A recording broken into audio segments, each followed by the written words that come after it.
जैसे ही बूढ़े आदमी ने बटन दबाया पूरी दुनिया अंधेरे में डूब गई।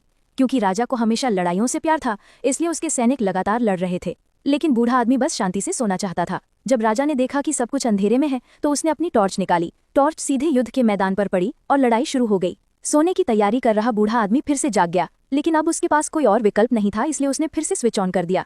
उसने शार हेड को दुनिया की ओर कर दिया। जैसे ही पानी गिरना शुरू हुआ, तेज मूसलाधार बारिश होने लगी। जल्द ही बाढ़ आ गई और धीरे धीरे पूरी दुनिया डूबने लगी। बूढ़े आदमी ने सोचा कि वो शांति से सो पाएगा, लेकिन राजा ने तुरंत एक पनडुब्बी बनवाई और कुछ ही देर में बूढ़ा आदमी फिर से लड़ाई के शोर से जाग गया। हालांकि युद्ध का मैदान अब पानी में बदल चुका था, लड़ाई अभी भी जारी थी। ये देखकर बूढ़ा आदमी जल्दी से उठा और एक चेन खींचने की कोशिश की। उसने प्लग बाहर खींच लिया और बाढ़ का पानी तेजी से कम हो गया, लेकिन जहाजों में फंसे होने के बावजूद भी लड़ाई नहीं रुकी। सैनिक पानी से बाहर निकले और लड़ने के लिए जमीन पर लौट आए। राजा ने उन्हें रुकने का आदेश नहीं दिया और वे लड़ते रहे। अब बूढ़े आदमी को एक और तरकीब सोचनी पड़ी। वो दुनिया की गली में गया और एक स्टेडियम बनाया। सैनिकों ने अपने हथियार डाल दिए और खेल में भाग लेने लगे। बूढ़े आदमी ने सोचा कि सब ठीक हो जाएगा, लेकिन जल्द ही लड़ाई की आवाजें फिर से सुनाई देने लगी। इस बार लड़ाई मैदान में नहीं बल्कि स्टेडियम में हो रही थी। बूढ़ा आदमी क्रोधित हो गया। राजा की लड़ने की आदत देखकर उसने अपना मोबाइल फोन उठाया। फोन के दूसरी तरफ यमदूत था, जो नर्क का एक दानव था।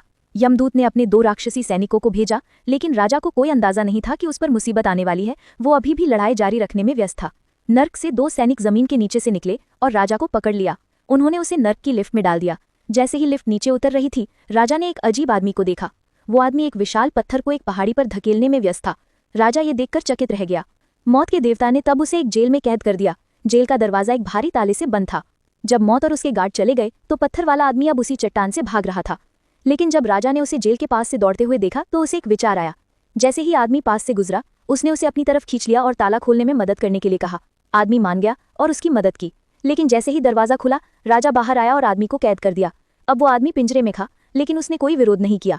शायद उसने सोचा कि अब उसे पत्थर को और नहीं धकेलना पड़ेगा, लेकिन राजा को कोई परवाह नहीं थी। वो चुपचाप चला गया और वापस जमीन पर चढ़ गया।